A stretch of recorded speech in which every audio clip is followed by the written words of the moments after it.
Shalom, shalom, Israel's brother Yamarian coming back at you with another cold cut. I would like to give our praise to Yahweh by Hashem Yahushua. Today I want to go over fleeing from youthful lust and demons, man. Fleeing from evil lusts, man. Stop scratching that demon, man. You know that demon that you got, man. Let me go to the book of Hebrews. All right. Let me go to the book of Hebrews.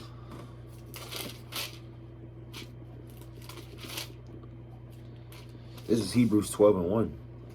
Wherefore, seeing we also are compassed about with so great a cloud of witnesses, let us lay aside every weight and the sin which doeth so easily beset us. So what is that sin that easily besets you? You know that sin. You know that weight that you got on your ankle.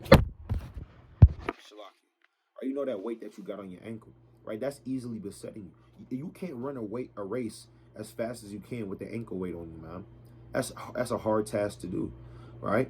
You run with the ankle weight with that sin just right around your ankle, and just like you pulling it. It's like you feel like brothers and sisters is growing, right? They're going faster than you, so called through the spirit. Well, maybe because you have an ankle weight on, man.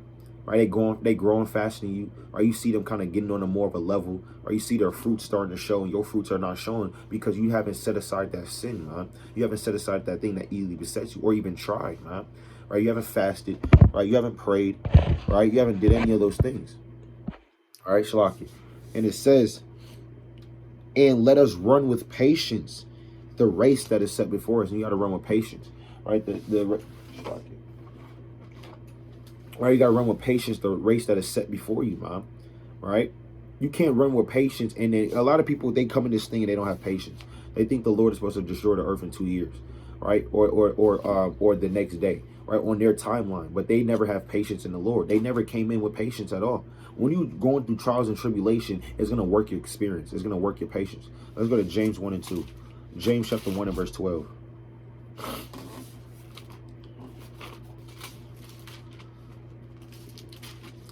This is the book of James, chapter 1 and verse 2. My brethren, count it all joy when you fall into diverse temptations. So you got to be joyful when you fall into temptations, because the Lord was tempted. All the apostles, all of our prophets, they were tempted with demons, right? And it says, knowing this, that the trying of your faith worketh patience. So when your faith is tried, it works also patience. Now, if you don't have a good patience, when your faith is tried, you're going to fall. When your faith is tried, you're going to utterly go down. You have to have patience. That's the number one thing you need when you fighting demons, when you flee in youthful lust, is patience, right? And it says, but let patience have her perfect work, that you may be perfect and entire, wanting nothing. And a lot of brothers and sisters don't let patience have her perfect work. They don't just stay patient. They get impatient, right? And after that impatient comes, hey, man, then you enter into your own lust and your own sin. And guess what? You're going to err through the spirit, all right? You're going to err through the spirit, right? So let's go to Romans 5 and 3.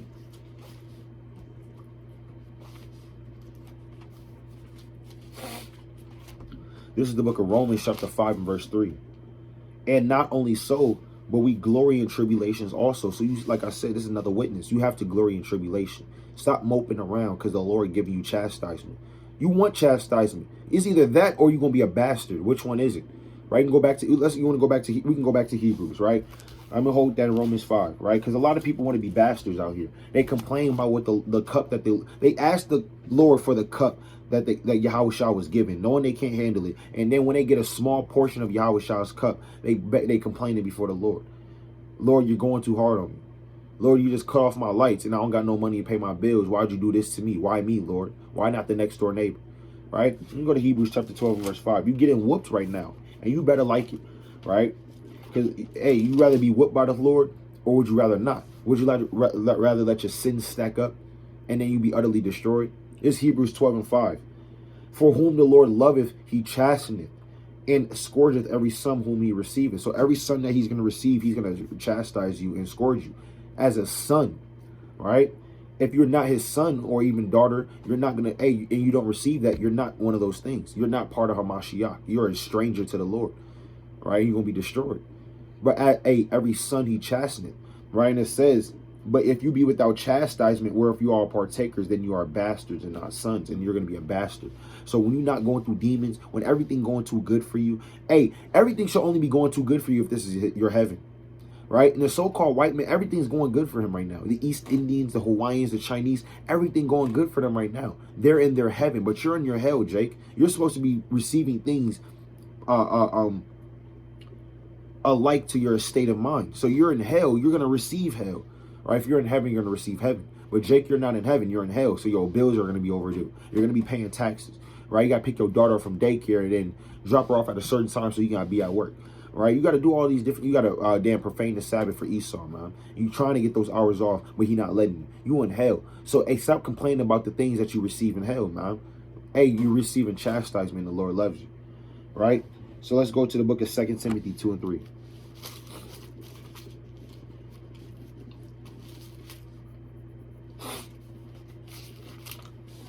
It's the book of 2 Timothy 2 and 3, because you're a soldier at the end of the day. And it says, 2 Timothy 2 and 3, thou therefore endure hardness as a good soldier of Yahushua Mashiach. No man that warreth entangleth himself with the affairs of this life, that he may please him who have chosen him to be a soldier. So you have to endure hardness as a good soldier. Hardness is not easy. Hardness is hard, right? You're going to get hard things, right? The path is never going to be easy. It's going to be thorns and briars. So expect that. Expect, damn, you driving to work. You thought you just put gas in your car, right? Well, it was really last week, right? The Lord made you thought you put gas in your car yesterday and you break down, your car just kind of shut off. You got to pull over to the side. Now you're there for 2 hours and your boss yelling at you. Hey, that's chastisement. That's hell. Right, you kind of see a beautiful sister, or you see a handsome man walk past, and now those demons start getting into your ear. Hey, man, guess what? That's hell. You gotta get through it, man, and you can't lust. Those are demons. That's something you gotta get through and endure hardness as a good soldier of Yahushua Mashiach. Right, and it says, verse 4, no man that warreth entangleth himself with the affairs of his life. So you don't want to be caught up in wrapped up in the ways of his life. You don't want to do it, right? You can't, right? How are you going to do that and be a good soldier of the Lord? Right, you kind of partying at the club on Friday and on a Sabbath you out there in your fringes. It's not gonna work, right? Didn't the Lord say in James 4 and 4, right? In 1 John 2 and 15, love not the world, right? For the friendship of this world is enmity with the Most High, right? Paraphrasing, right? You can't entangle yourself with the affairs of this life, man. You got to kind of be separate. You got to be holy because you keep the commandments and you're gonna contend with those that don't, right? Let's go to 1 Corinthians chapter 8, 1 and verse 27.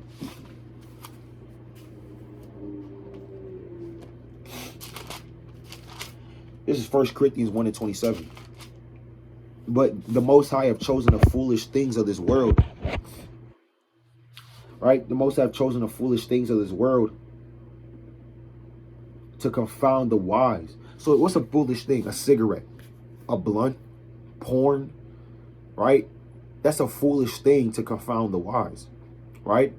That's a foolish thing. Right, but the Most High say He chose the foolish things to confound the wise. He's putting you through those temptations, through those sins. You may have the knowledge of the deepest breakdowns. You may know how to break down this and that. You may know how to get into the history. But guess what? At the end of the day, when you close all your books, when you close all your damn your Bible, right? You close out all the other research books. You close your laptop. You turn off your TV, and it's just you in a room. Hey, and guess what? You gonna go to that sin, that little sin that easily besets you, right? You may have all of that, but guess what? That little thing is confounding the wise. And it says, the Most High have chosen the weak things of this world to confound with the things which are mighty. When we're mighty, right? We're the mighty princes of the Most High God. But guess what? Those little things, those little sins, those little temptations, it confounds the hell out of us, man, as men. But guess what? We got to get through it. Right, Shalaki. Right, guess what? We got to get through it. You have to get through it, right? And it says, Shalaki, that's it on that, right? Let's go to the book of Galatians 5 and 16.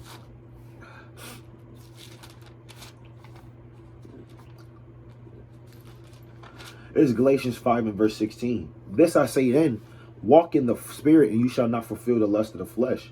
For the flesh lusts against the spirit, and the spirit against the flesh. So your flesh gonna do what it want to do. Your spirit gonna do what it want to do. But what the Lord say, walk in the spirit, and you shall not fulfill the lust of the flesh. If you walking in the spirit, that means what? In Romans chapter 8 and verse 4. If you mind the things of the spirit, you're gonna do the things of the spirit. Paraphrase. But if you do mind the things that are carnal, hey, you're gonna give to those that which are carnal, right? So you got to understand that. And it says, and the spirit against the flesh, and these are contrary And these are contrary to one to the other. So you cannot do the things that you would. What are the things that you would do? You would keep the law, right? You wouldn't eat pork. You wouldn't masturbate. You wouldn't make yourself unclean, right? You wouldn't lust in your mind, right? You wouldn't fornicate, right? You wouldn't do those things. But guess what? Since your flesh want to do those things, hey, sometimes you can't do the things which you would, right? Which is keep the laws and the statutes and the commandments, man, right? So let's go to 1 Peter 2 and 11. Right? It's going to tell you the same thing. Right? Let's get another witness.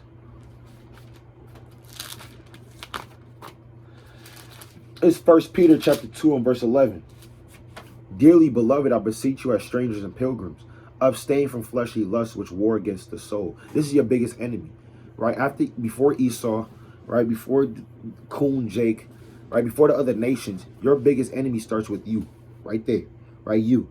Look in the mirror. That's your biggest enemy, your flesh. Right? This right here, this sensation that feels good can get you killed, man. Because that sensation can override your spirit, man.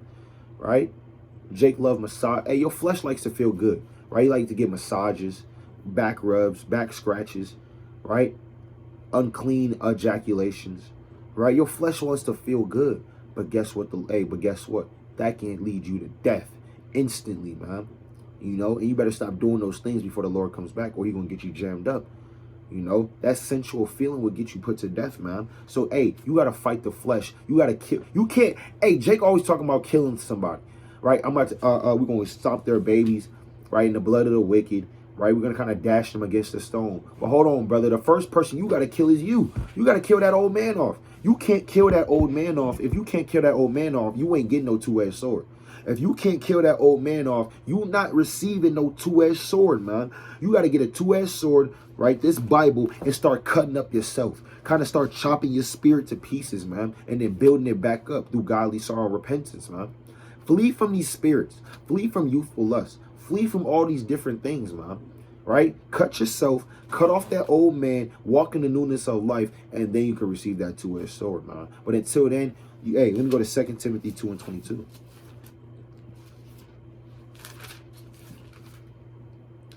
This is 2 Timothy chapter 2 and verse 22. Flee also youthful lust. So you got to flee youthful lust, right? Youthful lust is childish lust, right? But follow righteousness, right? Keeping the law, statutes, commandments. Deuteronomy 6 and 25. Faith, right? And through faith, you're going to have works, keeping the commandments. Charity, right? You giving, right? Peace. And with them that call on the Lord out of a pure heart. So you have to flee youthful lust. Flee childish lust. You know those things which are childish, right? You know those addictions which are childish. Get rid of those things, man, and become a child of the Most High God, all right? Flee those different things, man. Stop letting those small things confound you, all right? Let me go to 1 Corinthians. Shlaki, let me get another one. All right, let me go to 1 Corinthians. Let me get one more.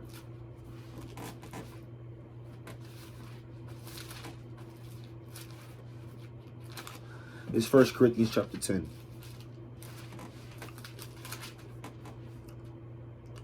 There have no temptation taking you, but as such is common to man.